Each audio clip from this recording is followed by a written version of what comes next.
Bloomberg Audio Studios. Podcasts, radio, news. This is the Bloomberg Daybreak Europe podcast, available every morning on Apple, Spotify or wherever you listen. It's Wednesday, the 11th of June here in London. I'm Caroline Hepker. And I'm Stephen Carroll. Coming up today, the UK's Chancellor Rachel Reeves prepares to unveil her plan for hundreds of billions of pounds of government spending and investment. The US and China agree moves to ease trade tensions between the world's two biggest economies. Plus, more than an academic exercise, publishers scramble for AI partnerships as funding dries up. Let's start with a roundup of our top stories. The UK's Chancellor Rachel Reeves will unveil plans for trillions of pounds in public spending in a speech later today. The spending review will decide the 3-year budgets for all government departments and see the Chancellor potentially allocate an extra £113 billion she has available for investment. She says the government is going to actively invest to create growth. This government is going for growth, because that is the best way to create jobs, boost wages, lift people out of poverty and sustainably fund our schools and our hospitals and all the public services we rely on. And we're doing things differently. Because unlike the Tories, I don't think that the only good thing that a government can do is get out of the way. I believe in an active government.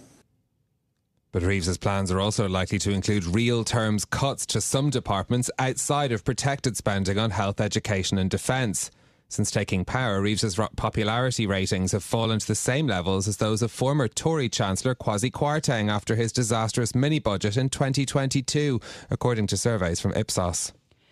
Now let's talk about Blackstone, which plans to invest as much as $500 billion in Europe over the next decade. The world's largest alternative asset manager is already the largest fund manager in European real estate. Chairman Steve Schwarzman has told Bloomberg the continent is becoming attractive to investors.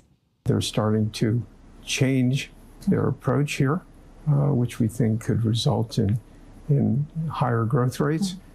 So this has worked out amazingly well for us. Schwarzman also said that the UK government had been really helpful and really focused on enabling investment. The firm has about $100 billion invested in Britain already, making it one of the largest foreign investors in the country.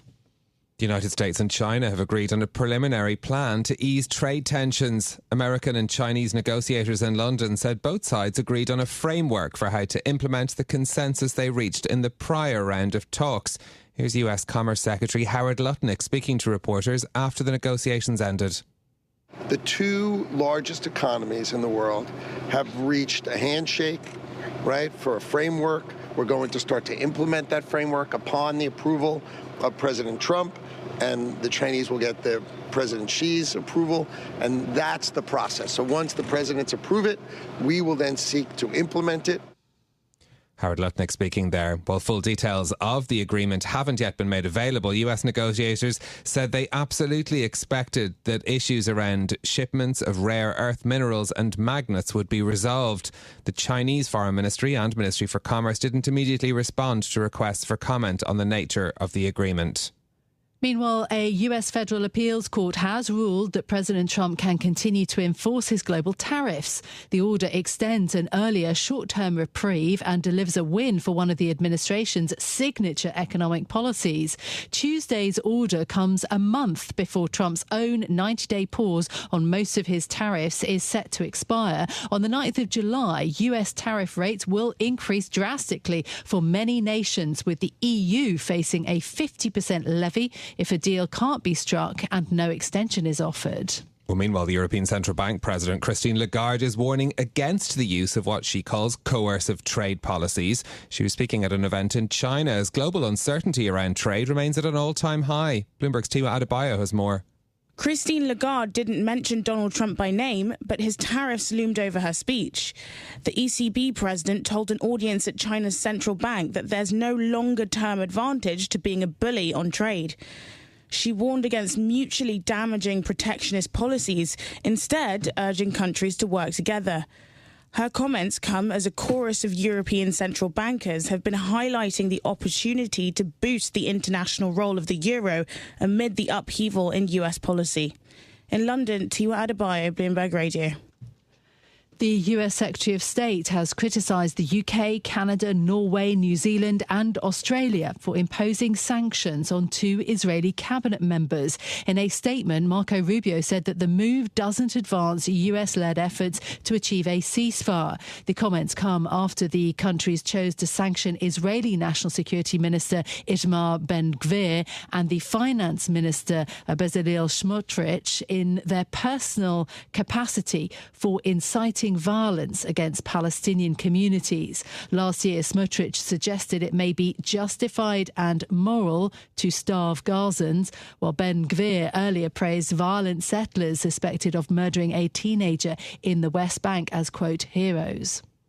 The Mayor of Los Angeles has imposed a nighttime curfew as officials attempt to stop vandalism and looting following protests over immigration raids. Almost 380 people have been arrested in the area since the weekend amid clashes between police and demonstrators. Mayor Karen Bass says the restrictions will be enforced in the downtown area of the city and will be repeated in the coming days. So my message to you is, if you do not live or work in downtown LA, avoid the area. Law enforcement will arrest individuals who break the curfew, and you will be prosecuted. The move by LA Mayor Karen Bass comes after Marines deployed by President Trump arrived in the Los Angeles area with orders to protect federal property and officers. California's Governor Gavin Newsom has accused Trump of misusing his power by mobilizing the troops and warned other states to prepare for similar unrest. Those are our top stories for you this morning. Let's think about the markets then. After a couple of days of US-China trade talks, they seem to have diffused some tensions, although few details actually about what the agreement is really going to mean practically. Stock futures for the US are in the red. On the S&P 500, E-minis down 0.3%. US Stocks 50 futures also down 0.4% this morning. The dollar is strengthening against most currencies. A number of ECB officials making a play for the euro, including the Greek Central Bank Governor Yannis Stournaras. Also today, you've got the US inflation data, 2 US rate cuts now expected for this year. 10-year Treasury yields right now trading flat at 4.47. Those are the markets, Stephen. In a moment, we'll tell you what to expect from today's UK government spending review, plus the deals with AI companies that are providing a new way of publishing firms to make money. But another story that caught our eye this morning, counting down to the start of Wimbledon, 19 days away by my rough calculation. Yes. It's always the last week in June, first week in July. So tennis, present. Strawberries and cream, present, but not present. Referees, or line judges. Linemen and line women will not be there in their traditional garb. It's very unusual, but it has been something that has been coming for a number of years. This is the fact that Sony's Hawkeye is going to be used now exclusively to decide whether the ball is in or out. So they're going to use 12 on-court cameras for this. It's already in use in the Australian Open, the US Open, but it has been at Wimbledon for a long time, but now actually the human element is going to disappear, which it's sort of the end of a tradition, but perhaps more accuracy maybe. Yeah, and actually there's some benefits being yielded also for a long investment by Sony in this area of technology as well. So interesting to see how people will feel about that notable absence from the sidelines at Wimbledon this year. Well, let's turn to our top story now, and the Chancellor Rachel Reeves will deliver the government spending review this afternoon with detailed plans for public spending until the end of the decade. For more details, our UK politics reporter James Woolcock is here. James, good morning. So the government has already announced a lot of infrastructure and investment spending. What do we know so far about what we'll hear today? Well, yes, so they've announced £113 billion is going to be announced here in terms of capital spending. Of that, £39 billion in housing, £15 billion in rail. That's what they want to talk about. That's the fun stuff. That's the new goodies. The other side of this, though, is that this is where we hear more than £6 billion a year is going to come in annual spending in all the government departments. I mean, that's roughly a fifth of the UK economy, just to put it in perspective. Now, we know some of those figures already. We know the NHS is going to get £200 billion per year, education 94, defence 39 billion. But all of this is to say that in some ways this is casting a political die, because for the next general election, the economics of what the public sector looks like, we find that out today. Yeah, because, as you say, education, health and defence are the ring-fenced departments, the ones that get the money, whereas everybody else is facing a massive squeeze. And the government's finances are very, very tough. So in terms of the real-term spending cuts, it's going to be difficult. Yeah, and education and health are two of Keir Starmer's sort of big missions for government in Labour. But there are other ones, crime, migration, and it will be very interesting to see. They've said roughly that 1.2% is the amount departments have got to work with increases. If health, which is by far the biggest department, colossal spend, is getting that much of an increase, you are going to see potentially even double-digit percentage cuts in other departments, and we'll be watching to see where those come. Another side of this, Caroline, just in terms of like sort of where this money is going, is a lot of it's going to be spent outside London in terms of the infrastructure investment. Rachel Reeves is pushing rail investment in the north. And the other side as well, the FT reporting 1 in 10 civil servants' jobs could be on the line as they seek to make things more efficient. It's not a small review. The last one happened during COVID. This is kind of where we see how the shape of the UK state evolves for the next sort of 3 to 5 years. Yeah, indeed. Alva Ray's been reporting, our colleague, on how London, essentially the London Mayor isn't happy about how the spending is going to go in his direction anyway. Let's talk about, though, what this means for the Chancellor, Rachel Reeves, of course, who's been at the forefront of some of the most difficult decisions this Labour government has had to make. Completely. And to put it in perspective, Ipsos have polled this week that the Chancellor is now as unpopular as former Chancellor Kwasi Kwarteng after he delivered the mini-budget. That is an impressive low. And the party are aware that it's very rare for a political party to become so unpopular so quickly.